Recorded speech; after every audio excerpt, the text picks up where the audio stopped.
ခမားတို့တော့ဘလို့တွေးလဲမသိဘူးကျွန်တော်တော့အရင်တော့ကဆိုရင် smart watch တွေဆိုရင် fancy တက်စောက်ပူကြီးတွေပါကွာလို့ထင်ခဲ့ဘူးတယ်ဖုံးလာရင်အကြောင်းကြားစာလေးကြည့်ယုံ wallpaper လေးခဏခဏပြောင်းယုံတက်နဲ့ဘာလို့သိန်းကနန်းနေပေးပြီးတော့ဝယ်နေကြတာလဲပေါ့ဒါပေမဲ့ကိုယ်တိုင်လည်းတကယ်သုံးကြည့်တေချာလေးလေးလာကြည့်ရောအမြင်ကလုံးဝ180ဒီဂရီကိုပြောင်းသွားတယ်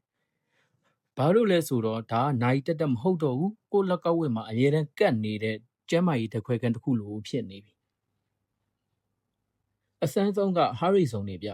အရင်တုန်းကဆိုရင်လေ့ကျင့်ခန်းလုပ်ရင်အမောခံပြီးတော့ဇွတ်စော့နေရင်ပြီးရောအခုကျတော့ကိုစော့နေတာကအစီကျတဲ့ဇုံထဲမှာလားနှလုံးအားကောင်းတဲ့ကာဒီယိုဇုံထဲမှာလားဆိုတာကို data အတိအကျနဲ့သိရပြီးပို့ပြီးတော့လည်းထိရောက်လာတယ်နောက်ပြီးအာကာသသမားတွေရဲ့အသက်ဖြစ်တဲ့ဒီ VO2 max လို့ခေါ်တဲ့ခန္ဓာကိုယ်ရဲ့အောက်ဆီဂျင်သုံးနိုင်စွမ်းနဲ့အမောခံနိုင်ရင်ဘယ်လောက်တက်လာတဲ့ဆိုတာကိုသိပ္ပံနည်းကြကိန်းဂဏန်းနေနဲ့ခြေရာခံပြပေးသေးတယ်နောက်ထပ်အရေးကြီးတဲ့အရာကကြတော့ကျွန်တော် sleep and recovery ကိုပြပေးတာပဲမနက်မိုးလာရင်ဘာလို့ပင်ပန်းနေမှန်းမသိဘူးအရင်တော့ဆိုရင်အဖြေမရှိဘူးအခုကျတော့ညကအိတ်ခဲ့တာက sleep quality ဘယ်လောက်ကောင်းကောင်းနဲ့အိတ်ခဲ့လဲဆိုတာကိုလည်းပြပေးတယ်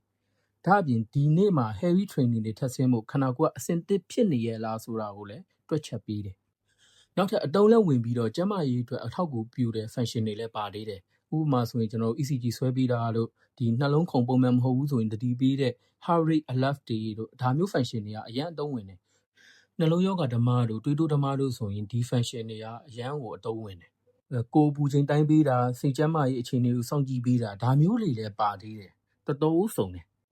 ဒါပေမဲ့တခုတော့ရှိတယ်ဈေးပေါ်တဲ့ budget smart watch တွေမှာဆိုရင်တော့ဒီ function တွေရမှာမဟုတ်ဘူးရရင်လည်းမှန်မှန်မှုများတယ်လူသုံးများတဲ့ Xiaomi တို့ Samsung တို့ Apple Watch တို့ဆိုရင်တော့တကယ်အသုံးဝင်မဲ့အဆင့်ကိုရောက်လာပြီအချက်လက်တွေကလည်းယုံကြည်လို့ရတယ်ဘာလို့လဲဆိုတော့ဒီနိုင်ကုမ္ပဏီတွေကနာမည်ကြီးအာကာသတုတေသနအဖွဲ့အစည်းတွေရဲ့ algorithm တွက်ချက်မှုစနစ်တွေကိုငွေကြေးအမြောက်များပေးပြီးတော့ဝယ်ယူထည့်သွင်းသုံးစွဲထားလို့လည်းဖြစ်တယ်နောက်တစ်ခုကအာကာသတိတန့် Pro Watch တွေဆိုတာလည်းရှိသေးတယ်Apple Watch Ultra တို့ Garmin တို့ Coro တို့ Polar တို့ဆိုရင်သူတို့မှာပါတဲ့စင်ဆာတွေကအရန်ကိုတိကျတယ်ဒီနှလုံးခုန်နှုန်းဂျားကာလာပြောင်းလဲမှုတွေကိုပါတိုင်းတာပေးတယ်ဒီခန္ဓာကိုယ်ရဲ့စိတ်ပီစီမှုကိုလည်းတိုင်းတာပေးတယ်ဒီ recovery အခြေအနေကိုအပတ်စဉ်အလိမ့်လိုက် data လည်းထုတ်ပေးနိုင်သေးတယ် VO2 smart တက်လာတာကြာဆင်းသွားတာတွေကိုလမ်းကြိုချက်နဲ့တကွစနစ်တကျလည်းပြသပေးသေးတယ်ဒီအာကာသတုံး smart watch နိုင်တွေဆိုရင်တကယ် professional အာကာသသမားတွေအတွက်ဆိုရင်နေတိုင်းပတ်ထားရတဲ့နိုင်တစ်လုံးအနေနဲ့ကိုဖြစ်နေပြီဒါကြောင့်ခမားအနေနဲ့ smart watch နိုင်တွေကို fancy ပြဖို့တက်ပဲလို့ထင်နေရင်တော့ဒီတွေးကိုမေးလိုက်တော့ကျမ်းမာရေးအတွက်တကယ်ကိုအသုံးဝင်မဲ့ကိုယ်ခန္ဓာကိုယ်ရဲ့အတွင်းပိုင်းဂိမ်းကနန်းတွေပြပေးတဲ့ဒီမှန်တစ်ချက်လိုဖြစ်နေပြီလေ့ကျင့်ခန်းတွေအာကစားတွေကိုစွန်းမိတ်ကြိတ်မိတ်ပြီးတော့လေ့ကျင့်နေမဲ့အစား smart ကြာ data ကြည့်ပြီးတော့လေ့ကျင့်ပေါ့တစ်ဖက်ကပြန်တွေးရင်လည်း fancy လည်းဖြစ်တာပေါ့